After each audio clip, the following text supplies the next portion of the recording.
And welcome to our premiere episode of Raíces Live. In this show, we are going to be talking about Hispanic and Latinx diversity, talk about our new organization, Raices Cyber. So if that's what you're here for, stay tuned.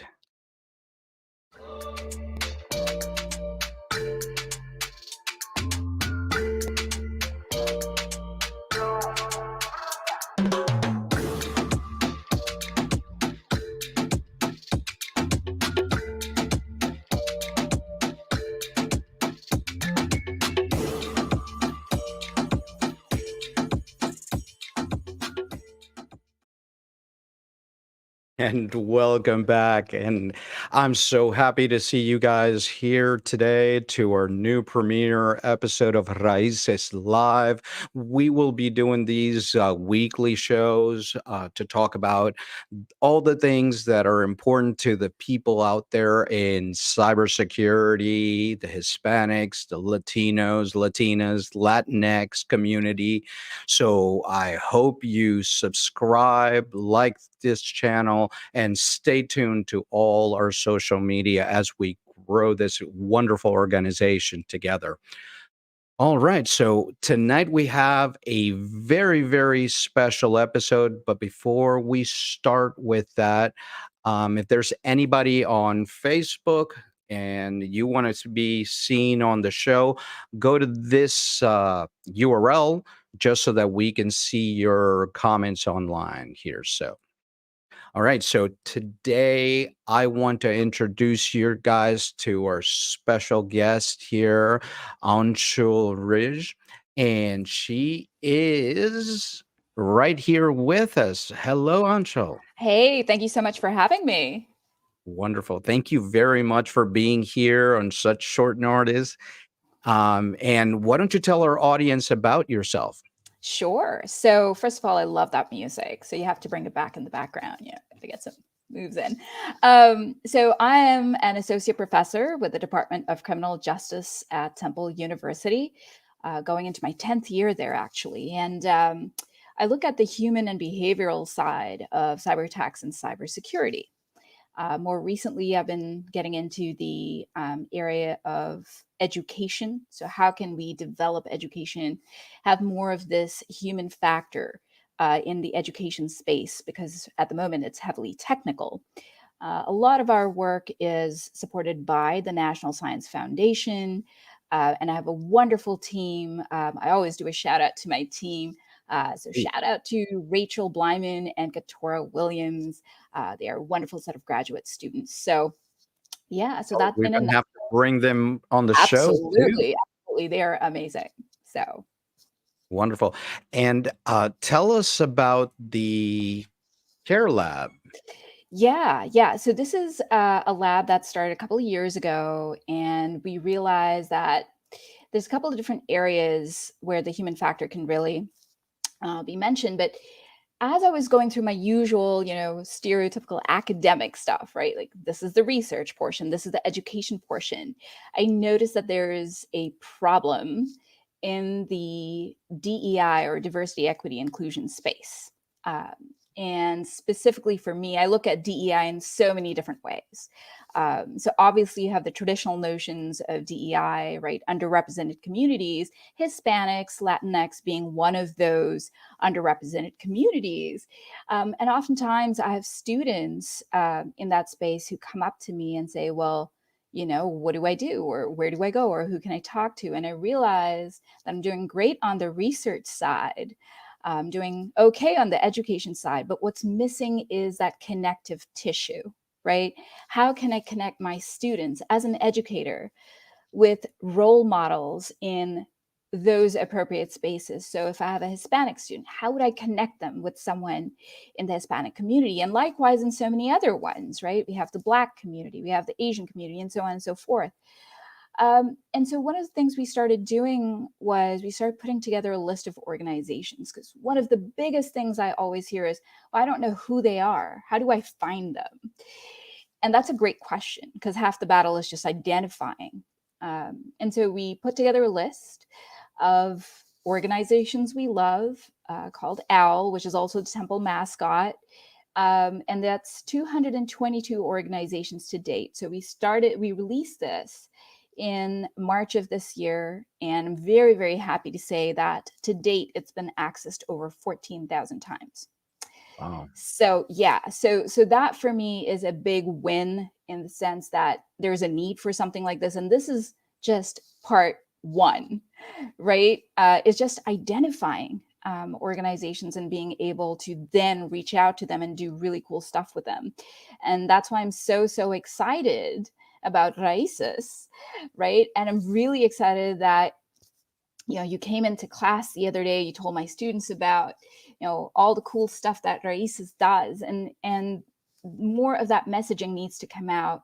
We as educators need to hear, oh, look, there's organizations like this. I'm always looking for opportunities for students, things along those lines. So we're really trying to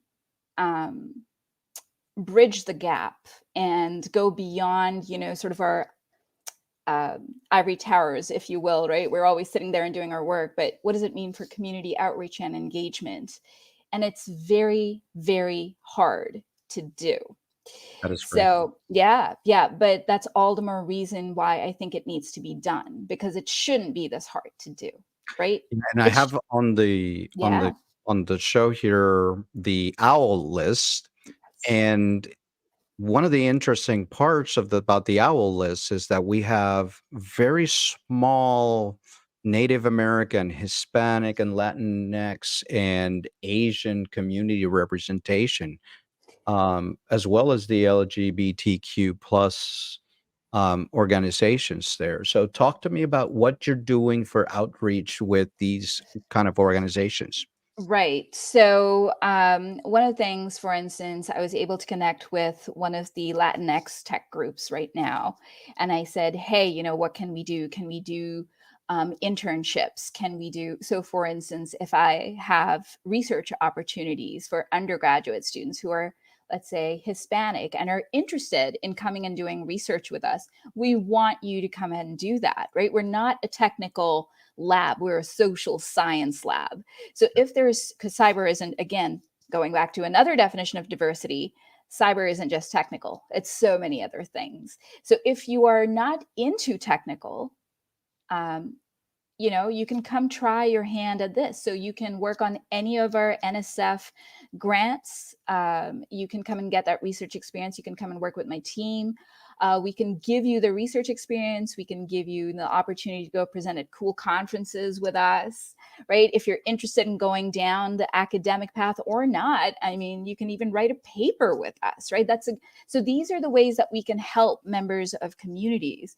So we're working with that. I'm not going to lie, I'm having a hard time connecting with the Native American community. You and I have spoken about this Yeah. before. And this is actually one of the hardest things that I've experienced in my 10-year career, is outreach and engage. How do you build trust, right? How do you make that connection? Um, how do you then sustain that and really cater to the needs of the community? And perhaps it's because I'm oriented as a social scientist. I'm very interested in learning about people, learning about the community, and learning the needs of the community. And how can we weave that into the fabric of what we're doing so that we can engage with you and make you part of what we're doing? Very, very important. And you said a couple things that resonated with me here. So one of the things that I always say in a lot of my speeches and talks and in the show is that cybersecurity is not just a science, it's an art. Um, and the social skills and the social representation and all the different pieces, and that's why I call it the art, because there's no one real way to do cybersecurity. And there's not, and everybody thinks that cybersecurity is all about either hacking or firewalls, red teaming, blue teaming, purple teaming. But there's a social aspect with the security awareness and the people, reaching the people.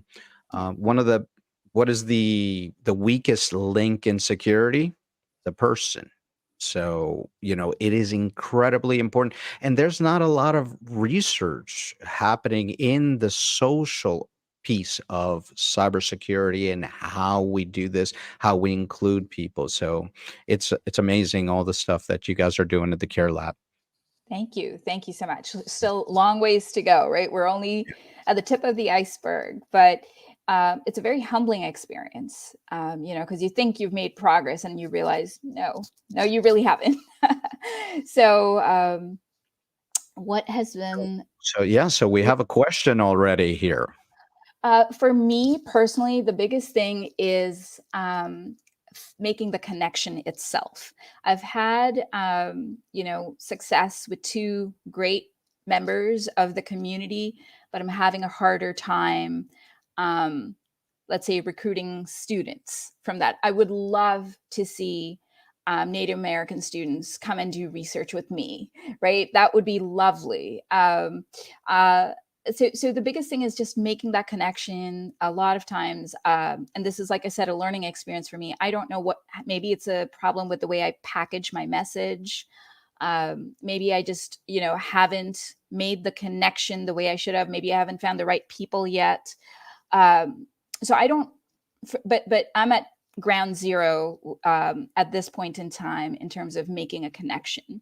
I feel like, again, I'm not saying that I've been successful completely with the Hispanic or the Black community. Of course not. My work there is not done, but at least I've found folks that I've started working with in varying capacities.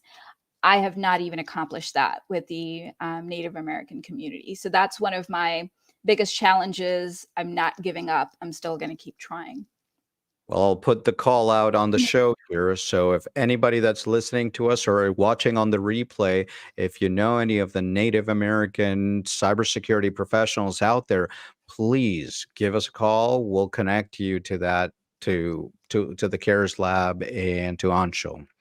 Okay, so we've got another question here. Oh, this is for you. Yeah. Not only did I cut my hair, but I shaved. All All for right. this special occasion. I feel special. We should all feel special. All right.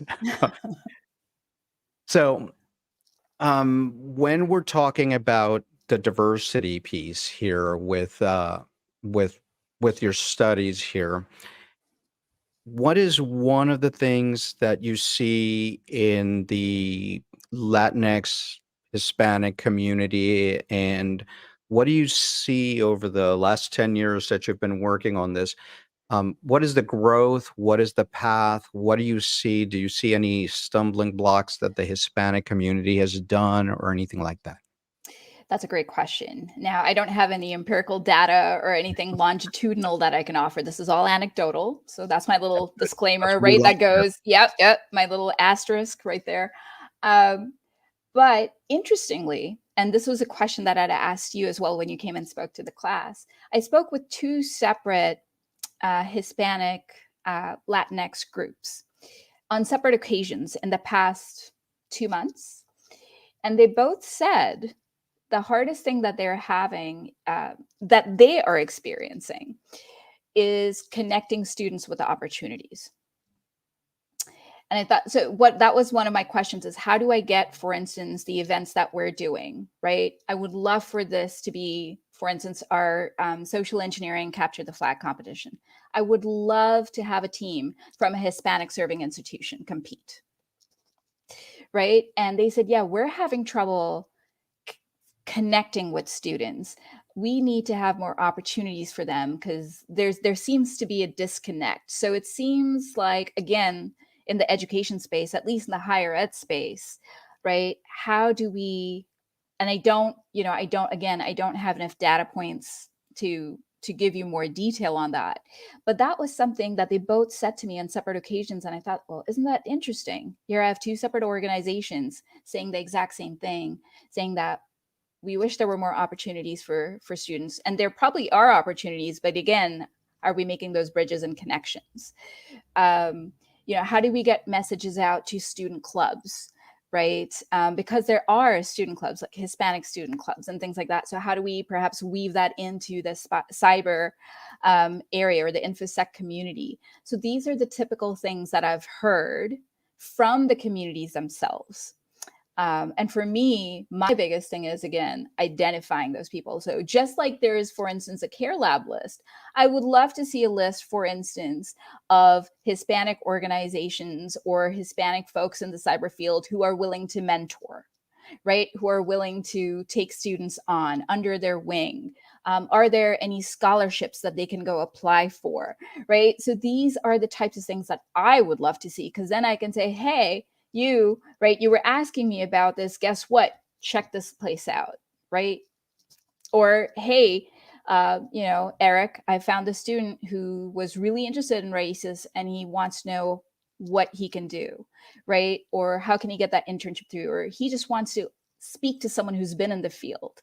Seeing someone like you in the field is so important.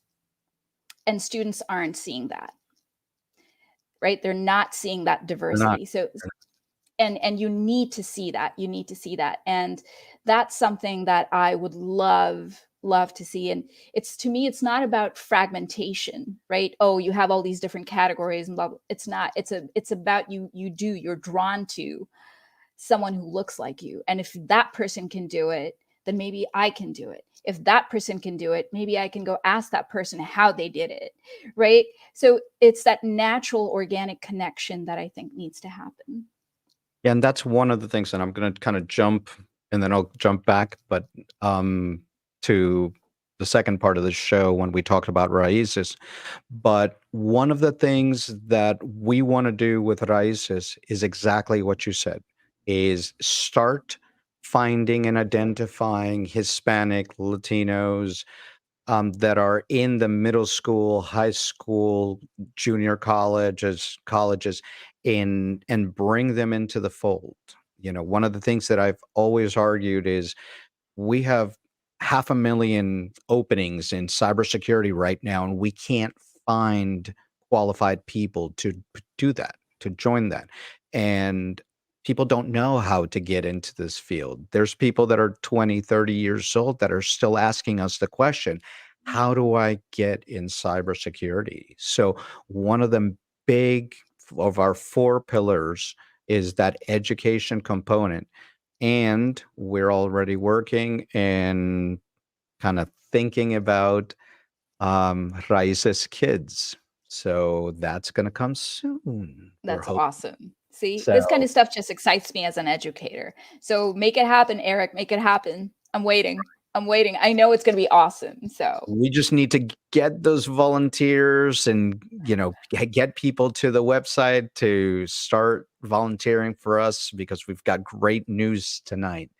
So, okay, so we've got a couple more questions that came in as we were talking. So the first one here is for you. how can a How can a student? student interested in the technical and social aspects contribute to the cybersecurity industry?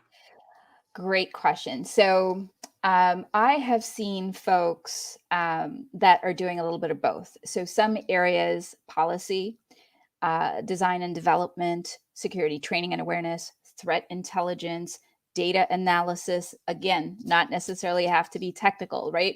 So these are just some of the, and of course, the big one that I'm working in, obviously, is social engineering, right? And if you talk to any of the well-known social engineers, right, that are out there, like Tinker and Snow and Elif and Kritika and Patrick, and I'm just running down the, like, Chris Hadnagy, right? All these names.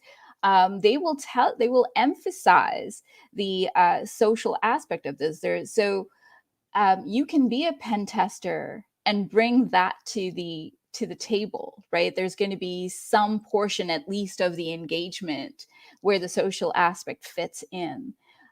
If you want to go down that path, so those are just some of the ways you can be, sort of, if you're a strong writer, which I think everyone should be, especially in the technical space, right? All of the documentations that are out there, so there's a need for writing people facing, right? If you have great communication skills, can you relay the findings to your clients? Can you translate the technical stuff into the social stuff? So the possibilities, there's quite a few. So that's, I think, just a couple of ways that you could, as a student, if you're interested, check your local, on-campus clubs. There are many different security clubs.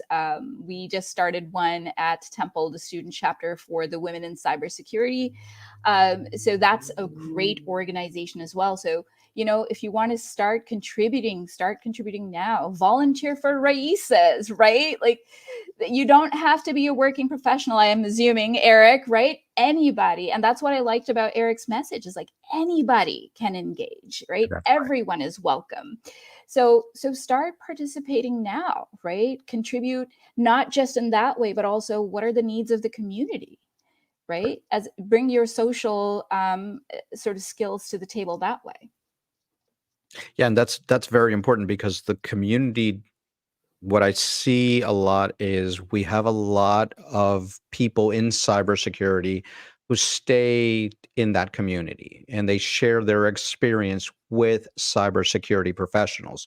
But what we really need to do as the new battlefields expand is reach out to people, reach out to the community. They are the people that need to know how to secure themselves. I had a show just recently where we talked about, people lock their cars, they lock the doors, they close the windows, but they don't do that on their computers or their phones or their so it's teaching the normal person that the doors and windows are not physical anymore. They're that computer, this phone, and things of that nature. So we need to get the message out to the masses.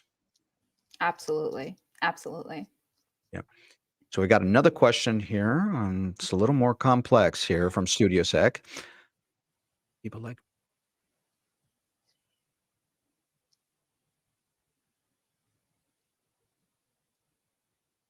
okay, so let me take the first Mhm.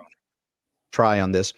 Okay, so volunteering with organizations is going to, one of our pillars of the organization is the networking. It's growing your network, growing the people that you're talking to, build that network through the different organizations. What Yeah, and about you? I'm gonna say the same thing. Sometimes the best experience is free, right? So if it's unpaid, but you still have a volunteer opportunity, grab it. Yes, okay, exactly like I'm seeing on the screen here with Cyber Warrior Studios. Volunteer. And it's always good, right? Give your time. It's a wonderful concept. Give your time and help someone, in their mission, right? And that's a great way to just learn, right? In addition to networking, which of course is very important, you just learn, be a sponge and absorb, right? And then, right, squeeze it out elsewhere, clean your sponges elsewhere, right? Like take it out elsewhere, go sprinkle it somewhere else, go take it to your friends, go take it to your family, go take it wherever, right? But absorb and then share back. And that's, I think, the most wonderful thing that anyone can do. Yes, B-sides and the DC groups are free and you can network. Absolutely. There's so many places that you can do that. And nice to see you here, Trash Panda.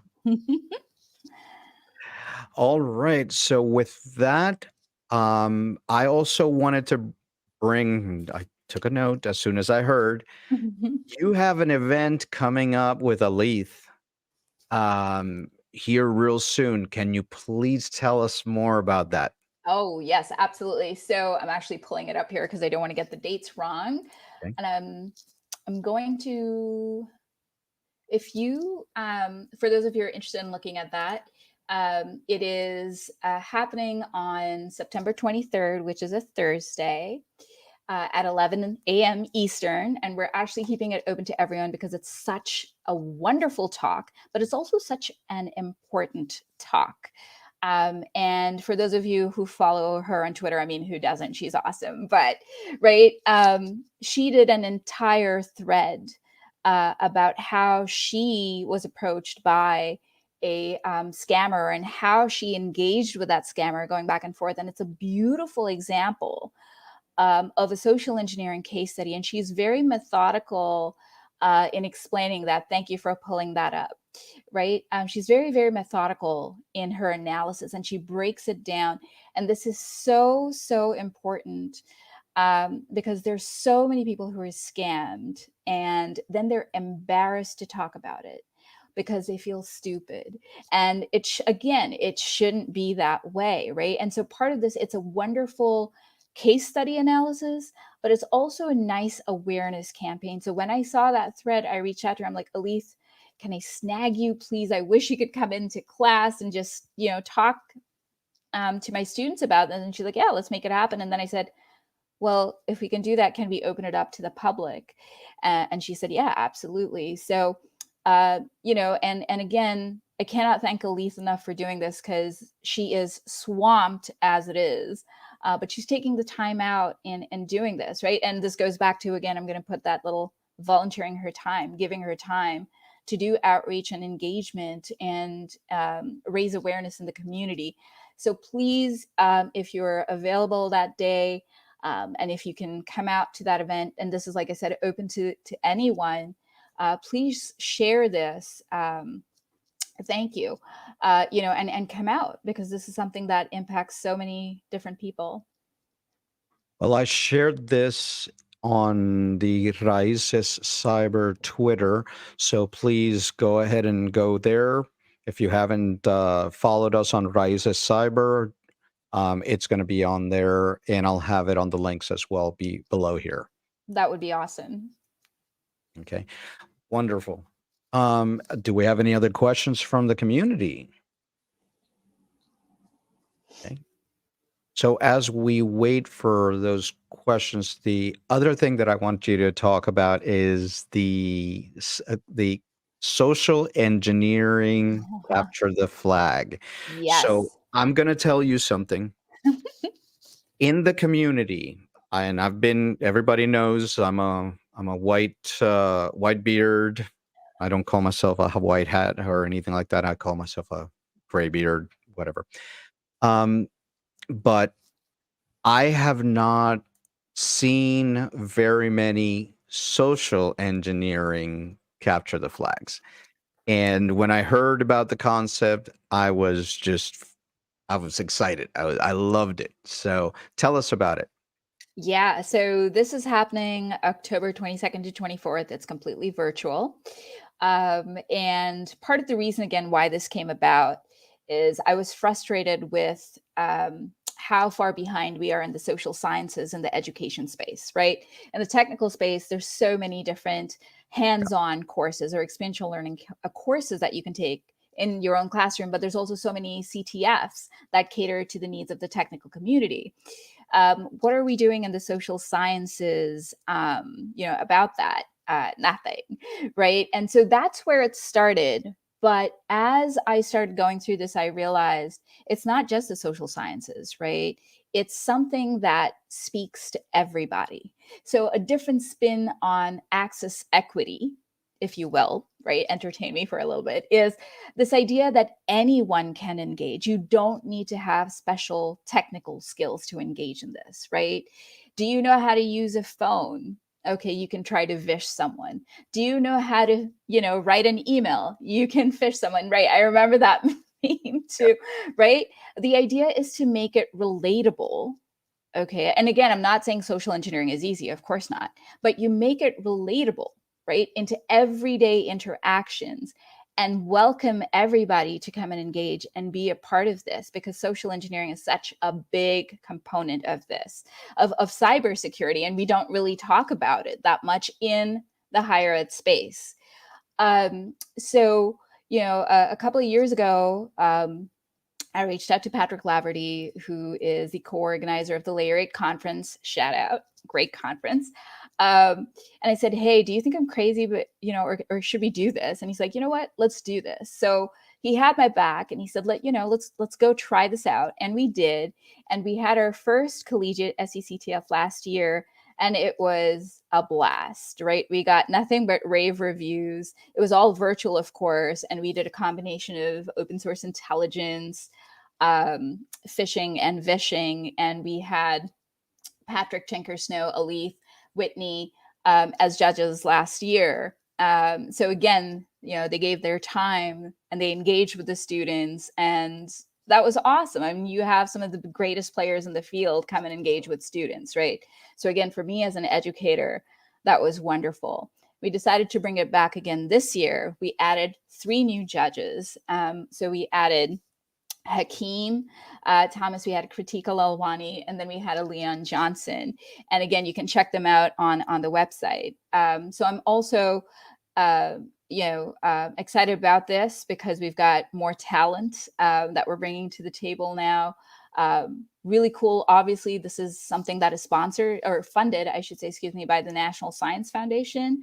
But we also picked up our first industry sponsor, Google, for this event, right? So for me, again, this is a win, not so much because of the financial support, right? Obviously from NSF and Google, but it's validation that this matters, right? So you have a federal, scientific organization saying that it matters, and you have industry saying it matters. And that for me is like, yeah, I'm on the right track, right? And this is hard to implement, right?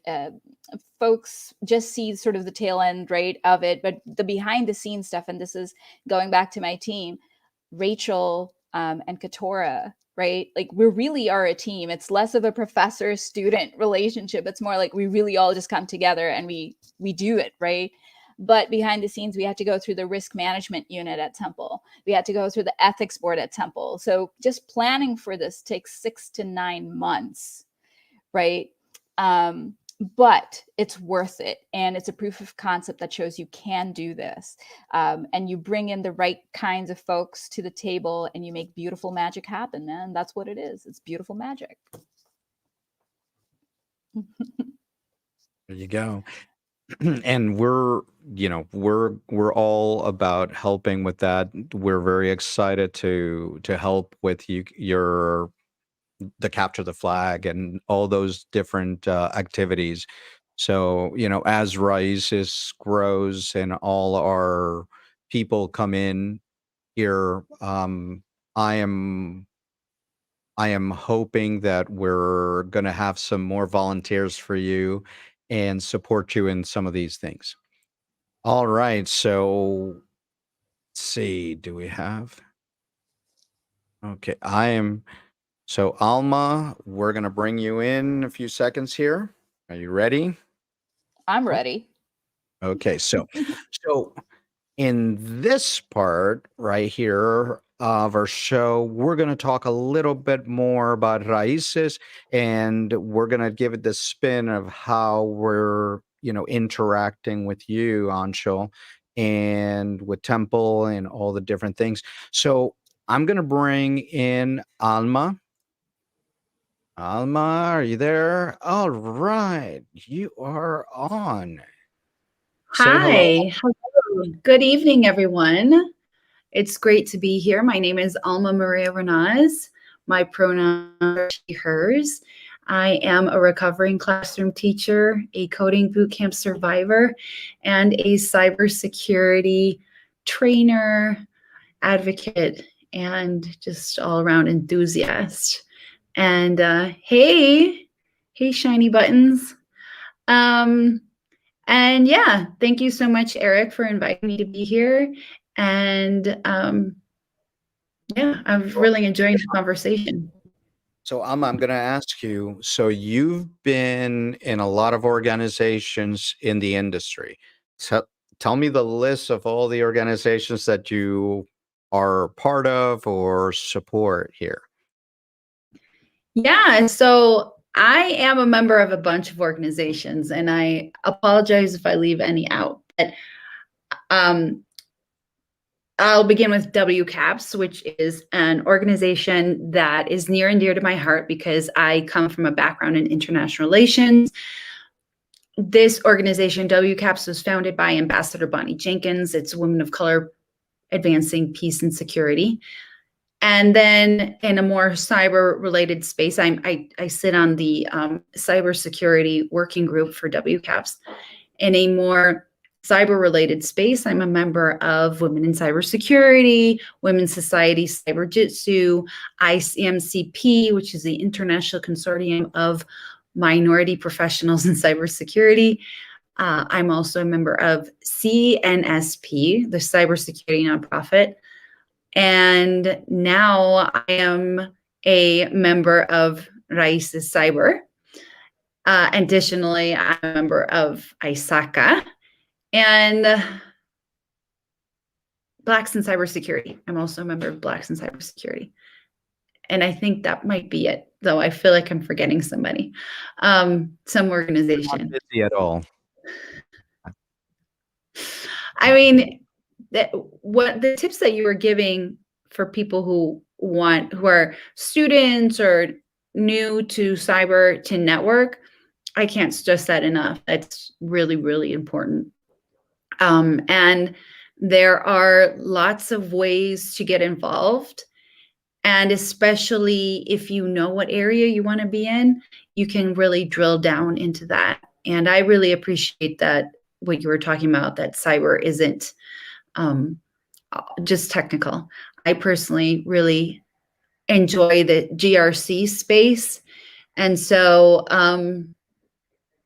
I think that we have boring. Did you say boring? I totally disagree with you. That is the area of cyber that interests me the most. So I don't think it's boring. There's a saying. What? I said, I'm going to get beat later. I'm just messing. There's a saying in Spanish, para cada roto hay un descosido, like there's a space for everybody. That's what that saying means. There's a space for everyone. So us boring people will hang in the GRC section. Well, I'm getting hate on the chat. So look, Kalila says #GRC. Sudo says, how dare you? Mary says, get him, Oh, well, Mary. Man. So I also want to say, I'm going to give a shout out to Kalila Scott, who is the founder of TechSec Chicks. TechSec Chicks. Say that 3 times fast. All right. So, okay. And thanks, Carmen. So I was just joking. Wait, your wife is Carmen? Carmen is your wife? Did you say that was your wife? Yeah? That's one of my, Carmen is one of my absolute favorite names. Like if my son had been a girl, I would have named him Carmen. FYI. So now everybody's saying thank you to her, not to me. Okay, I just lost the crowd. All right, so one of the questions for you is, tell everybody the story that brought you to us and Raíces, and how you started realizing the need for an organization. So please. Yeah. So it's really an interesting story because about a month ago, I attended Black Hat and DEF CON. So before I continue on, a huge shout out to Women's Society Cyber Jitsu, in particular, Mary Galloway, who was the person who actually told me about Raices Cyber. However, it was Women's Society Cyber Jitsu was also the organization. We need to bribe everyone with funds. The organization that enabled me to be able to attend Black Hat. So this is Black Hat has this program called Conference Associates, and they put a call out for members of Women's Society Cyber Jitsu who wanted to participate. And basically, we got paid to hang out at Black Hat and help out. And we got our hotel rooms covered, which was great. We were at the Mandalay Bay. It's a wonderful hotel. And we got to network. So the CA program actually is a mix of industry professionals. So I met people who had been in cyber for 20 years who were CAs, and people who are more new to cyber. For example, me, I'm new to this space, career pivoter in here a couple of years. And people who are new and might still be in school. So I don't remember exactly how many people were in the CA program, but I want to say, I don't know, over 100 people at least. It was, we were a large group. And so while I was there, I got to meet some amazing people at the NOC. So a shout out to everyone that organizes all the inner workings, the back end of Black Hat. They do amazing work over there in the NOC. And one of those people in particular was Cesar Bowden. And for those of you who don't know Cesar, you can find him on Twitter. He's just an amazing person who's been in IT and tech a minute. I don't want to say how many years, but he's been around the block. And Cesar's also Dominican and from New York, and I'm from New York, and we got to talking, and my roommate at Black Hat asked me, hey, where is the Cyber Association for Latinx? Does it exist? Does it even exist? And I said, no, it doesn't. And I asked Cesar about it because he's been around a little bit longer than I have, and he said, no, we should start it.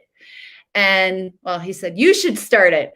And Mary sent me, when I asked her about it, I sent her a text message when I got back.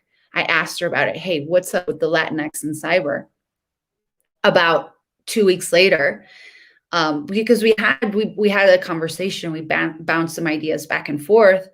More than anything, she gave me input on how to build out an organization like that.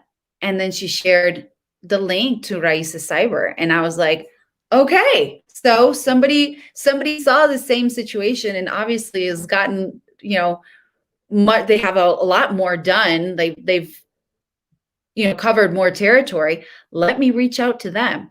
And so I tracked down Eric and I said, how can I help?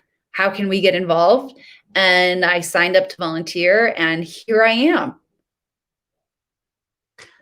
Yeah, and thank you very much for everything. And this has been, Raices Cyber has been something that we've been talking about, working on for probably about 3 years, that three to 5 years. It's been a passion project of mine forever. I mean, since I've been, like you said, I've been here in a minute, but, I started in cybersecurity in 1989, 90-ish. So you do the math. And, like I said, usually I'm one of 1 or 2 or 3 Hispanics in the room. And I want to see, like Aunshul said, I want to see more people like me. And I don't want to be the one just breaking through the ceiling of that, and being the first one in the room. Even though that's been my career, but I want to bring in more people. I want to bring in that new generation of people into this. And so we built Raices Cyber. So for anybody that doesn't know, down below here, I'm going to go like this so I can point better. So Raices Cyber Org is our Twitter, and www.raicescyber.org is our website. Please go ahead and visit that. and volunteer, please. And one of the and now I'm going to break out the exciting news of the day. So as we grow Raices Cyber, we have reached a milestone today. So, okay, ladies, give me a drum roll. Okay. All right. Raices Cyber Org is now, as of today, a 501c3 nonprofit, fiscally sponsored by Hack Club Bank. So we are official. Alma here is going to start working all our public relations and marketing, and actually the like we said earlier, the important part of sending the message, helping us put the message out. We are working very, very strongly on building this organization, and here you go. Got some people here, some reactions here from the crowd. Thank you, everybody. We've been working very hard on this. So we've been working very, very hard to grow this organization, continue to work on this, and please, support us. Because of that, we now have an official donation. So please go ahead and go to the website here and click donate, and you can donate to an organization and help us with our mission of bringing more people, more inclusion. Like we say, I call it HL3 now. Just Aunshul, please, let's start using the term Hispanics, Latino, Latina, Latinx. So HL3.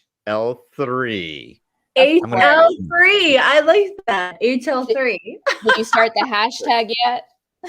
I did, but nobody.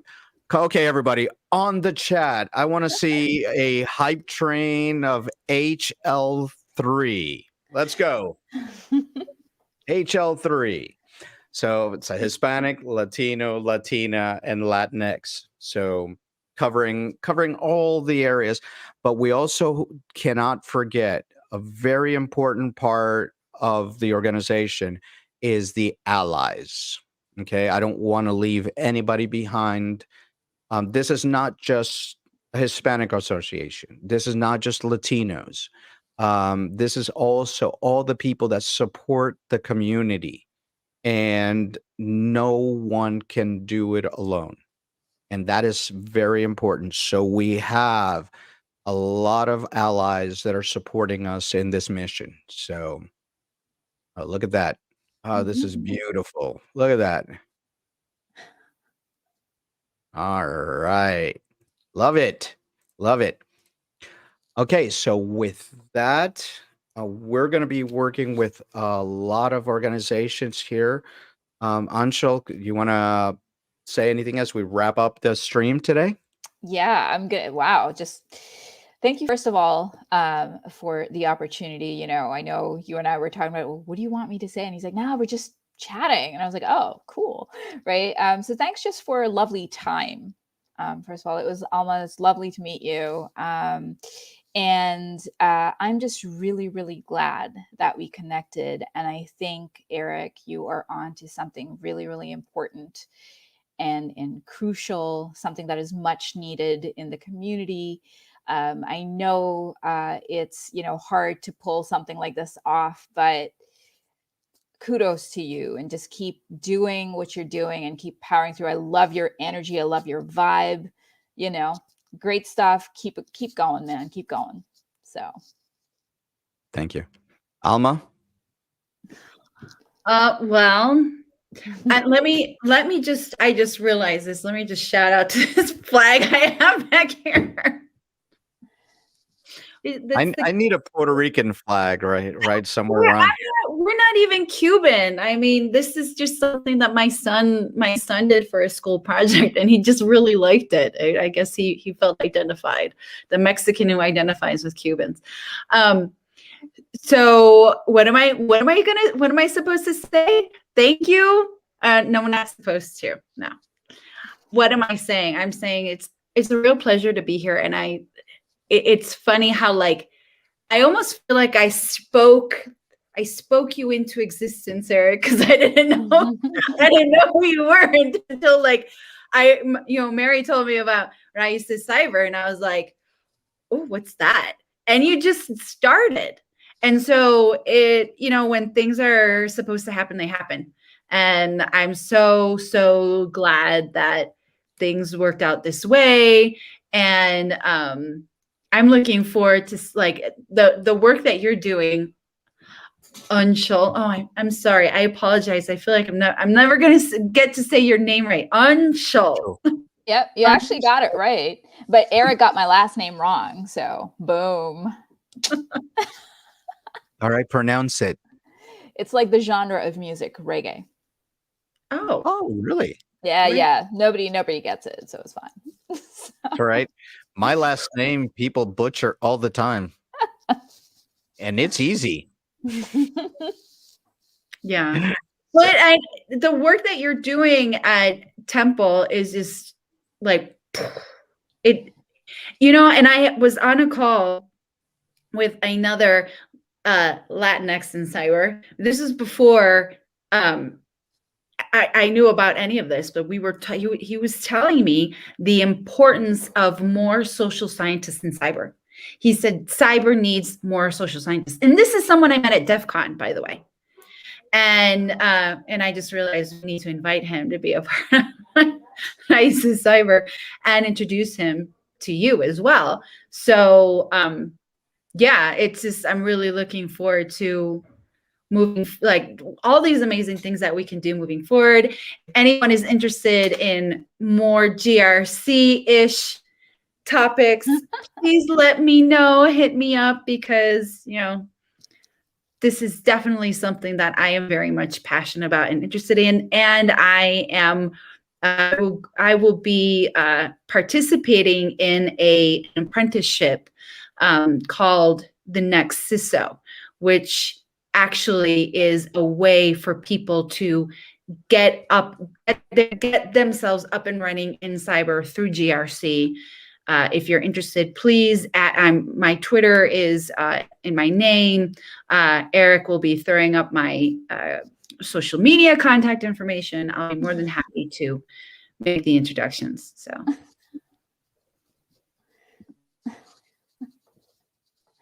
These comments are great. I managed a GRC team, so yes, I like GRC. I was just making a joke. You're not the only one. Some people are like, they like to pick on GRC. Okay, let me say, about 25 years ago, when I was getting ready to start there, I was GRC for 10 years. So, okay. That's how I started my career. So now you're flexing, Eric.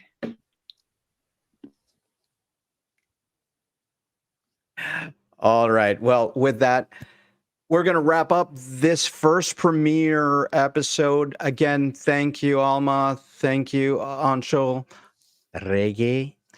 And and thank you to everybody that's watching us. Please follow our channel, subscribe, like this video, because we're going to be bringing you this show every week, as well as our new Battlefield show that airs on Thursday night. So stay tuned, and I hope you all enjoyed this. Please let us know what you liked, what you didn't like, and what you want to see. So say it in the comments. And until next time, I bid you all adios.